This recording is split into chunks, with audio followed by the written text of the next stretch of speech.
Simon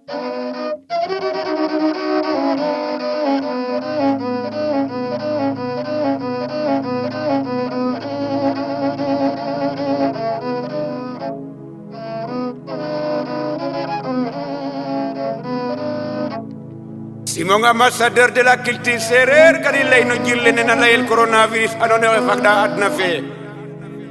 ya koy me ngal lay fo fogwa min jirlene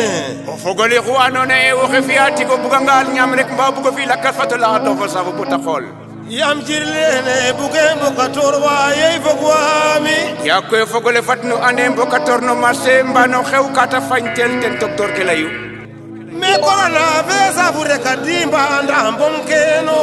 me fatnu ande koy jillene lel coronavirus kata fañta a colit xabay nda docteur ke le jirle fa xere mbotweno fogole nang yo saxa amu soir ya nu ñit wa nu jige nge koy nu ndi sox nan non nun mais simnir ne naxa baya xawa e mbotweno fatnu ande docteur ke koy ande kawa bu na faja fu lo taxa koy fogole fatnu fop nu yon to ndamit e mun tol wa fatnu la xato xa fo saflao ya koy fogol sereer fatimba sa fu la ñaja xujuki yam ka jege njiriñ sam koy corona fe baf mene saeno afiangan koy kuy batna no kene rek an jamanang ñoy na adna kulhum